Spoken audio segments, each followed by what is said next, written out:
and welcome to this edition of Dustin's Kaleidoscope. I am Dustin, and I am here today with Andrew Royce Bauer, who is the CEO of Royce Leather. Thank you so much for being here. Dustin, thank you for having me.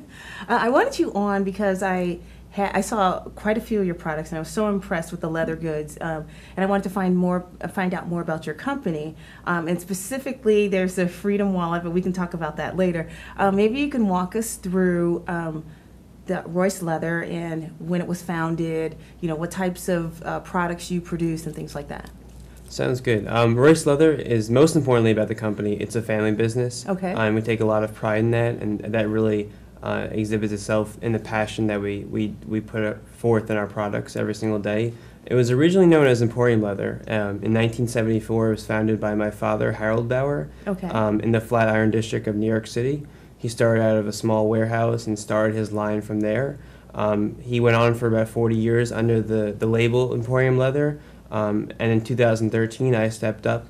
We launched ourselves as Royce Leather as a more online leather goods seller. So we've been featured in Brookstone, The Sharper Image, David's Bridal, Kohl's. So a lot of national retailers have featured our leather goods. And we're an Inc. 5000 company. We're one of the fastest growing private label companies in the United States of America. So we take a lot of pride in products that people desire and people have use for. And so for over 40 years, we've continued on selling leather goods. And now we're starting to integrate more technology into our products as the consumer has transitioned over the last 40 years. So we have a variety of leather goods. So when you started, or when your dad started many years ago, was it one piece? Was it in an entire line, or how did the business grow? So whenever you start up a fashion company or a fashion accessories company, you usually have to come out with a collection.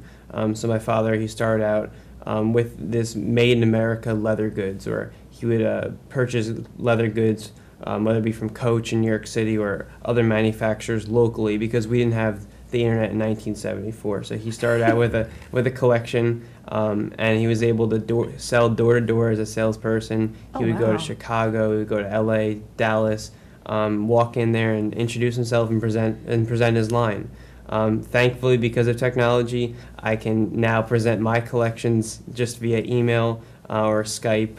I still actually do some exhibits at some of these department stores, but most of our work is done through email now and through technology. So things have changed, but the concept is still the same. We're coming out with a new collection every season of accessories, and trying just to meet the needs of our consumer as every year goes by. And are your products geared more toward business people or day-to-day users, or is it a combination, or what is your line like? I think originally in 1974, leather was known as something that was very luxurious and exotic, and originally we really honed in our focus on business people, people who could really appreciate and people who could frankly afford leather goods. A lot of times you might remember earlier in the 90s and the 80s, there was the pleather. It was fake leather, right. that was very, very popular. And so not people can always afford leather. But now, thanks to technology, we're a larger company now, so we can buy large quantity leather goods, which can make it more price appropriate for the average everyday consumer. So we're very thankful now that we can offer real, genuine leather goods to the everyday consumer. We actually just announced that our products are going to be in Walmart in the upcoming year. Wow, and great. I think nothing is more American as a large department store than Walmart. I think any person from any socioeconomic status has stepped inside a Walmart and could really relate to those products. So we're very happy that anyone can really appreciate our leather goods. So Andrew, you mentioned that in 2013 you took over the helm and you became the CEO of the company. What kind of challenges has that presented to you, if any, and how have you overcome them? I think the challenge is just to gain the trust, first of all, your employees, and then second of all, your customers. I think when I'm a young entrepreneur, I have new ideas than my father is. My father trained me in leather design, but I have my own ideas of where I want to take the company into the future as our customers and consumers are changing. with each generation. So I think there's a challenge of really proving to both your staff and to your consumers that you're ready to embrace the challenges of an everyday business. And it was definitely a transition period. Not just having new ideas and explaining these new ideas, but also learning what it takes to run a business, to do everything from packing and shipping to account receivables, sales, design. To run a business, you have to know every single function, and I think that was what I had to do when I transitioned into the leadership of the company.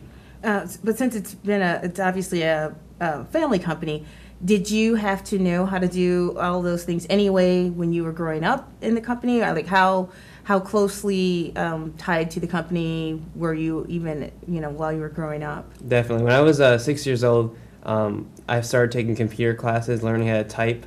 When I was 7, they taught me how to do order entry into the computer system. So at a very, very young age, I learned the simple functions of a business, and it was part of my environment throughout my life. And I'm very lucky for that, because I think when you look at entrepreneurship and running a company, it takes one, intelligence and innovation and creativity, but it also takes learning how to manage functions and how to execute a plan of action. So I think there's two parts of the business. And so growing up in that business atmosphere, I learned how to execute ideas, and then my creativity was able to really just come with my education. And so how have you been able to, you mentioned your creativity, and now that you are the new CEO, how have you been able to demonstrate your creativity in the new line or the new products and things like that? I think when you step into leadership of a company, you have to really showcase a vision. And so my vision for this company going into the future is to have the most innovative leather goods on the marketplace, the most beautiful, sleek, modern design products that can meet people's price points, that are innovative, that are really geared towards the future. And I think we want to be a sustainable company. We've been around for over 40 years, and I want to be able to hand this company down to my family one day. And I think by putting a very forward-thinking vision, while still respecting the present, I think that's what I've done in the last year. I like that. I like that you said that you want to respect the present, but also you have innovative ideas. So you mentioned that you the creativity aspect of it you had to bring to your position, your current position. How long did it take you to think of the things that you did want to bring? So, for example, like the Freedom Wallet. How did you? Was this something in the back of your mind, like for a while, or is this something that you thought about strategically in how you would like to lead the company?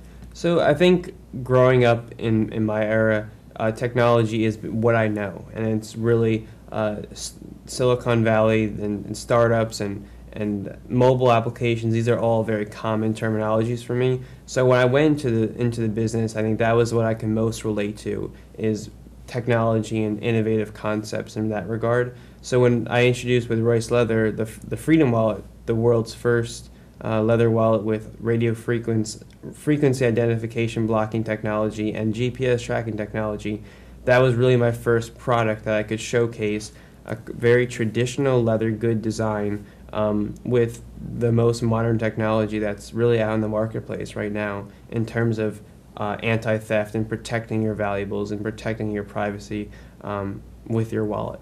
So now that you've mentioned, I want us to talk a little bit more about it. We'll have a demo a little bit later, but explain, you mentioned RFID and the GPS tracking. Explain what the Freedom Wallet does. Okay, so the Freedom Wallet, the most important function of this wallet is to protect you and to really serve as an anti-theft product for pretty much your most valuable possession that you carry every single day. Unfortunately, criminals can wirelessly scan off the numbers on your credit cards, your debit cards, your social security number, wirelessly scan that from 3 to 5 to 7 feet away. Wow. Okay. And it's actually one of the fastest growing crimes in the U.S. As well as the U.K. and Canada. And I think while there are a lot of policies that the government has instituted to protect identity theft, when it happens to you, I was thinking maybe we can get ahead of the criminals, outsmart them before it actually happens. And that's why I developed this technological material inside the lining of the wallet that blocks these wireless scanning waves to protect you as a consumer. And this is a technology that is in a large assortment of our products right now on RoyceLeatherGifts.com. What I wanted to also do, though, that no one else had done, was add GPS tracking technology into the wallet. GPS tracking technology has been around for a long time, but what I wanted to do was have it to be accessible for a consumer. So we developed a mobile application that used GPS tracking technology along with an alarm system to allow consumers to know the location of their wallet, and if they walk away from their wallet, to have an alarm system where they can hear the location of their wallet and locate it along with the GPS tracking technology. That's pretty amazing. So we really wanted to do everything we can to make sure this wallet will never be lost, and if it is, you're going to find it. That's wonderful. We have about a minute left. So I wanted you mentioned your online, could you mention the website again? Definitely. So Royce Leather's website is RoyceLeatherGifts.com. We don't sell direct to consumers. We sell direct to large department stores like Walmart, like Sears, Kohl's, Brookstone.com. So if you go into any of these sites or Amazon, type in Royce Leather and the Freedom Wallet, you can access all these products that I've designed on these websites. And then that's where people can go. They can find out where they're sold in those particular stores. Definitely. Okay, perfect. So we're going to come back in about a minute, and we're actually going to do a demonstration. I'm excited to see how this works. And we'll be back in 1 minute, and we'll see you at the end of the commercial.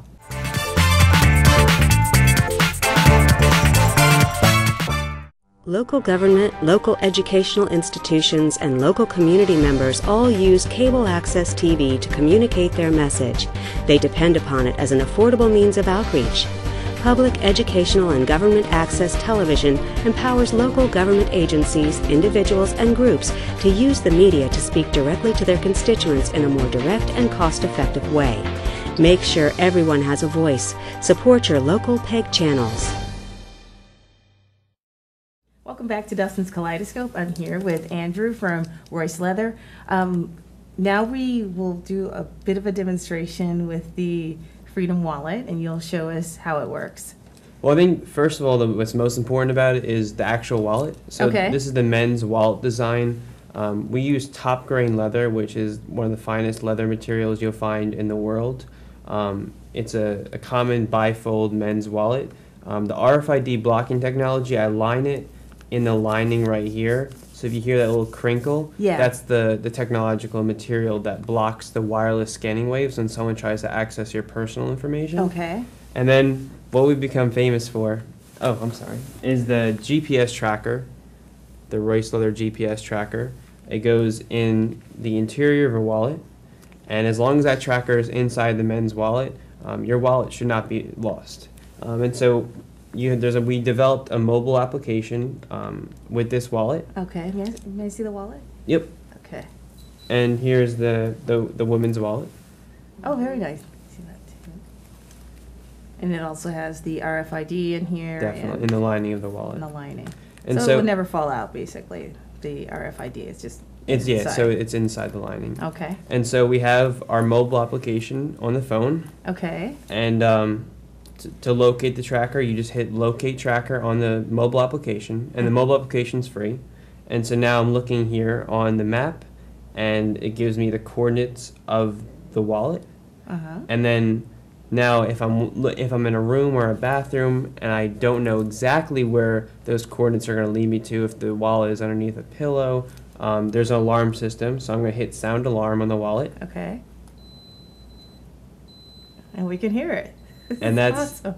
And now I'll hit stop because I don't want to go on too long. And that's how the Freedom Wallet works. Oh, that's great. That's great. And you said this is it's 3 to 7 feet. Mm-hmm. Is that okay? That's great. So the 3 to 7 feet is for the RFID blocking. Oh, so okay. someone will try to scan you, usually in a subway or in a crowded area. Someone will Right. try to scan you, and we found that definitely New York, London, very touristy, Milan, very touristy areas. It's most common. The GPS tracking technology actually works within 150 feet of your phone. Wow. So it's a very sizable location. And actually, when you walk out of that 150 feet area, your phone is actually going to buzz pretty loudly because it's going to let you know, hey, you walked 150 feet away from probably one of your most valuable possessions. So I don't even have to locate it after over 150 feet. It just beeps on its own. Oh, definitely. That's what, Okay. I mean, we want to do everything we can to make sure you do not lose that wallet. And so Okay. when you walk outside that zone, we'll gently remind you that you walked away from your wallet.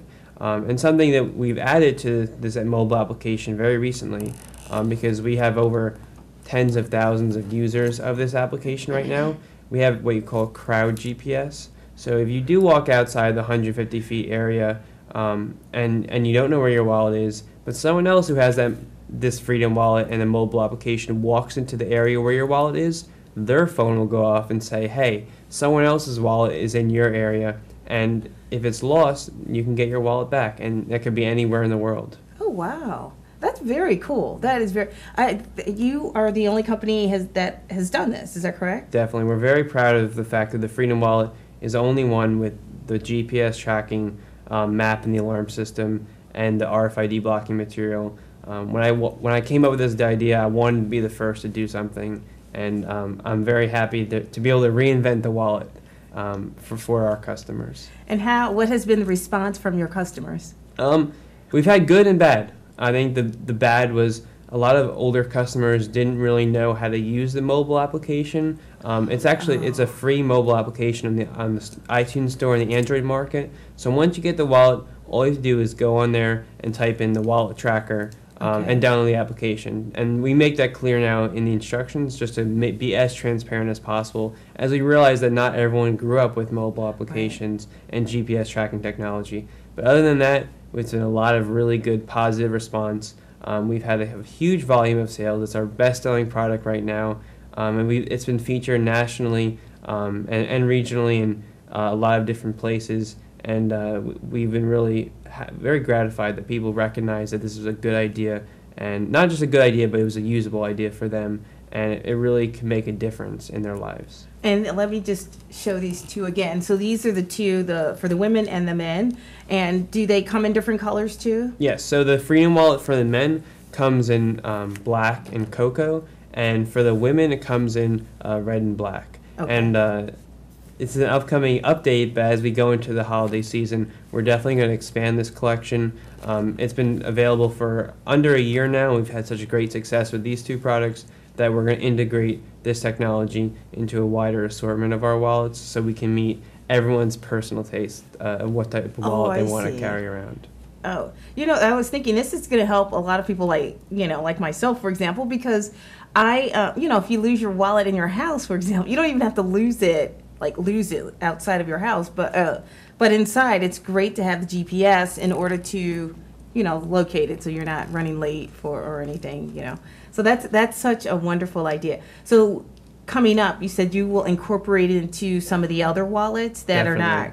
they're not Freedom wallets, or is it a Freedom wallet once it has the RFID and GPS in it? So this one we call it the Freedom Wallet because since it was the first product in the market, we wanted to give it a nice name that could really give meaning to the product. Mm-hmm. Going forward, just for search engine optimization purposes, we're going to just call it an RFID blocking wallet with a GPS tracker. Okay. Just so people who search for those terms, RFID blocking, GPS tracking, who have those same kind of needs, can find it more easily on Google and these search engines. But we're very proud of the Freedom Wallet being kind of like the first wallet of this kind in the marketplace. Absolutely. And we look forward to adding more of these type of products as we go into the latter part of the year. Okay. So we talked a lot about the Freedom Wallet. Can you tell us a little bit about the other products that you also, make? So these are products from our upcoming collection. Oh, okay. We feature Saffiano leather, which is it's a top grain leather material that a lot of designers use in the marketplace right now. It has a nice, sleek Italian finish that we are able to produce. And the goal of this collection was really to modernize to really modernize leather goods. Leather goods are usually known for having a softer feel, a more thicker cut in the leather goods, and I wanted something thinner, something more modern, sleek, especially as airline requirements have gotten thinner and thinner. For example, with the barrel bag, this would not be a barrel bag in 1980, but nowadays, we want everyone, as laptops and tablets have gotten smaller and smaller, and requirements have gotten more strict, we want to make sure our products meet the requirements of the consumer going forward. So you'll notice that these measurements of all these products are just a tad thinner than you would have seen maybe 5 or 10 years ago. And then that's just my goal, to continue to modernize and meet the future needs of our consumers, so we can sustain ourselves going forward. And what has been the reaction from the consumers, or is this too new that it hasn't No, even so been out? we've Royce Leather does a lot of different trade shows. Oh, okay. So we go around the country to Atlantic City, Las Vegas, New York, Phoenix, etc. And we feature our upcoming collections, and so we can get feedback in terms of what people like, what they don't like. And so it's a very modern collection. That's the main feedback we've gotten. And we got a lot of pre-orders for these products, which is really nice. Oh, that's great. And we noticed a lot of Wall Street, everyone from like Wall Street executives just to the traveling salesperson. I mean, it meets a lot of people's budgets, but it still has that kind of designer look to it, which is something I take a lot of pride in. So we're definitely expecting very great things from this collection going forward. And you mentioned the budget. Like, what is the range for your product, like the low to the high end? So for example, like a women's Saffiano briefcase, I mean, that could go up to maybe $300, $350, just because it's nickel hardware, it's top grain leather material. So that would be like the higher end. And for like a Freedom wallet, for example, it'll probably be in the range of $75 to $100. Oh, okay. So we find these are really good gift items when you want to make a special impression on someone, especially around Father's Day, Mother's Day, the Christmas, the holiday season. When you want to have a unique idea or a unique gift, Royce Leather is the company to come to. And I'm assuming that this, looking at the leather, that it probably lasts a lifetime. This is something that you give as a gift, and you could probably pass it down. Definitely. It's funny. My uncle, he actually came to visit. My brother was graduating from college last week, and he says, "Yeah, I still have that Royce Leather bag from 1991. Maybe I should take a picture of it and post it on our Facebook page." And I said, "Maybe you should, because it looks like the same as when he bought it in 1991." So we do take a lot of pride, and that's the difference between leather and just like nylon or mesh or other materials. The leather, it actually helps the environment because it's going to last a long time. You're not going to have to rebuy another product with more material and in that regard. And that's something. A lot of people would love that for that very reason. Because one, if you said that the leather maintains its the same sheen and everything like that, then you don't have to worry about like, okay, in 10 years is this going to be dated, or in 20 years it's very classic, as far as the style. So I want you to tell us again the website. Okay. And I know people cannot order directly, but at least they can find out where to get your product. Definitely. So our Royce Leather's website is Royce, ROYCE, Leather, LEATHER, gifts, GIFTS.com. You can follow us on Facebook, facebook.com/Royce Leather. We have a lot of great following, and if you do get a product, feel free to post a picture of the product on our page and give us some feedback. We love to hear from our customers. And you can see our products featured, such as the Freedom Wallet, on Brookstone.com, thesharperimage.com, Kohl's.com, Walmart.com, etc., etc. Okay. We have a couple more minutes, and I wanted to ask you just one more question about being the CEO, because I know you're a very young CEO, and this is, but you've been in the business, obviously, your entire life. Now that you have your new collection, and you mentioned that initially there was an obstacle of trying to get the current people in the company to build their trust. What has been their reception to all of the things that you have done in the last year? So at first, when I came up with a lot of, and I actually have a couple of other innovative ideas, world's first, upcoming in the next year or two. that they've been able to hear out that I'm keeping private still, but sure, I'll come back on the show and announce it at the appropriate time. But I mean, at first they were very interested, just intrigued by these innovative ideas because there was stuff that they never really thought about. So I think I was happy to expose them to that. But in terms of gaining trust, it goes back to running a business. Everything they do, I've done. In every job in the company, I've been there, I've done it, I've learned it. And I take a lot of pride. I get there at 8 a.m., I leave at 7:30. So I work the whole day. I try to be the hardest worker every single day, not just for myself, but to set example for the other workers, to show them that I'm willing to get nitty and gritty. Despite all these great ideas and innovative ideas and all the national or media attention that we've been able to receive, I'm still willing to get on the floor and pack and ship and do all the jobs in the company, because that's my way of gaining their trust and gaining their respect, is really doing the jobs that don't get all the limelight and don't get all the national attention. I think that's how I've been able to prove myself. And also having a supportive family, my mom, the vice president, my brother, the marketing director, we all are able to support each other because we're all investing in this company as we are a family business. Andrew, thank you so much for being here.